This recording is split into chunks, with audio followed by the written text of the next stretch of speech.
सज्जनपुर नाम का एक गांव होता है। वहां पर सूरज डाइनिंग टेबल पर बैठा हुआ खाना खा रहा था। तभी वह अपनी पत्नी सुमति को कहता है। वाह सुमति, तुम कितना स्वादिष्ट खाना बनाती हो। वैसे मैं सोच रही थी कि क्यों ना हम अपना एक रेस्टोरेंट खोल लें। मैंने कुकिंग क्लासेस भी की है और अपने होटल मैनेजमेंट, और इससे हमें कहीं और काम भी नहीं करना पड़ेगा और हमारा घर भी अच्छे से चल जाएगा। बात तो तुम ठीक कह रही हो सुमति, लेकिन मेरे पास अभी इतने पैसे नहीं है कि हम ढाबा खोल लें। आप ऐसे ही परेशान होते हैं। आजकल बैंक से लोन लेना कितना आसान हो गया है। हम बैंक से लोन लेकर एक रेस्टोरेंट खोल लेंगे और फिर बाद में किश्ते से लोन चुकाया करेंगे। हाँ, ये हो सकता है। मैं कल ही बैंक मैनेजर से जाकर लोन के बारे में बात करूंगा। नमस्ते मैनेजर साहब, मुझे एक ढाबा खोलने के लिए बैंक से लोन लेना था। जी जी बिल्कुल, लेकिन उसके लिए आपको कुछ फॉर्मेलिटी करनी पड़ेंगी। आप ये फॉर्म भर दीजिए। और कुछ ही दिनों में सूरज को लोन भी मिल जाता है। सूरज और उसकी पत्नी सुमति दोनों अपना एक छोटा सा ढाबा खोल लेते हैं। अरे भाई, आज तो ना बहुत भूख लग रही है यार, और कुछ बाहर का खाने का मन भी हो रहा है। एक काम करते हैं ना, हमारे गांव में जो नया ढाबा खुला है उसमें चलते हैं। सुना है वहां कम दाम में बहुत स्वादिष्ट खाना मिलता है। हाँ तो चल फिर। वैसे भी नए नए जगह पर जाना तो हमारा शौक है, और फिर ब्लॉग भी बना लेंगे वहां पर जाकर। और दोनों लड़के सूरज के रेस्टोरेंट में पहुंच जाते हैं। अंकल, आज तो मंचूरियन खाने का बहुत मन कर रहा है। हाँ, और मेरे लिए एक प्लेट चाउमीन।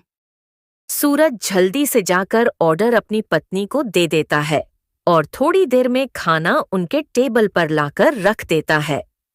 वाह अंकल, कितनी अच्छी खुशबू आ रही है। इससे तो भूख और भी बढ़ गई।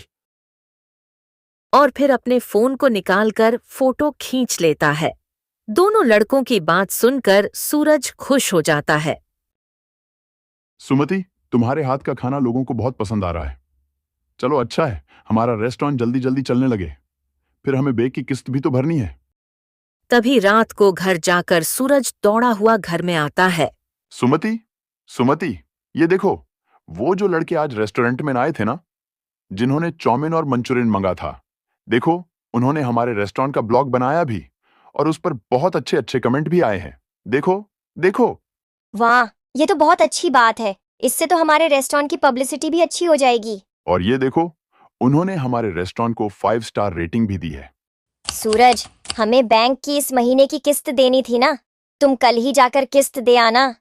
सूरज कुछ कहता, उसके पहले ही उसका फोन बजता है। हेलो पिताजी, मैं बबलू बोल रहा हूँ। अरे हाँ हाँ बबलू, बोल, क्या हाल चाल है और कैसी चल रही है तुम्हारी पढ़ाई। पिताजी, पढ़ाई तो अच्छी चल रही है, लेकिन मेरे कॉलेज की फीस की ना इंस्टॉलमेंट भरनी थी। 2 दिन के अंदर मेरे कॉलेज की फीस भरनी थी, और बहुत ज़रूरी है। अगर फीस नहीं भरी तो मेरा पूरा साल बर्बाद हो जाएगा। पैसे पहुंचवा दूंगा बेटा मैं। सुमति, अब हम क्या करेंगे। बबलू की फीस जमा करना बहुत जरूरी है, पर बैंक की किस्त भरना भी तो जरूरी है। आप परेशान मत होइए, बैंक मैनेजर से बात कर लेना। वो बहुत भले आदमी है, वो जरूर आपकी स्थिति को समझेंगे। ठीक है, मैं आज शाम को रेस्टोरेंट से जाकर मोहन भाई साहब से बात करूंगा। फिर सुमति और सूरज दोनों रेस्टोरेंट चले जाते हैं। आज रेस्टोरेंट के सामने एक गाड़ी आकर रुकती है। उसमें से कोई और नहीं बल्कि मोहन भाई अपने बीवी बच्चों के साथ उतरता है। अरे मैनेजर साहब, मैं आज आपके ही पास आने वाला था। अरे सूरज, बातें छोड़ो, अभी बहुत जोर से भूख लग रही है। थोड़ी ही देर में सूरज उन्हें जो भी चाहिए वो सर्व कर देता है। अरे वाह भाई साहब, आपके यहाँ का मटर पनीर तो सच में बहुत स्वादिष्ट है। आज पता चला कि लोग इतनी तारीफ क्यों करते हैं। हाँ भाई, अब बताओ कि क्या बात करनी थी तुम्हें मुझसे। वो मैनेजर साहब, इस बार मैं किस्त नहीं दे पाऊंगा।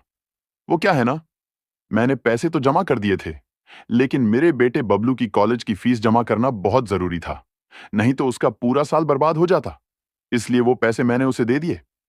अरे कोई बात नहीं भाई, वैसे भी तुम कहाँ भागे जा रहे हो, और किश्त की जगह तुम हर रोज मुझे अपने रेस्टोरेंट का खाना खिला देना भाई, ठीक है। फिर सूरज और सुमति दोनों हाथ जोड़कर मोहन भाई और उसके परिवार को विदा कर देते हैं।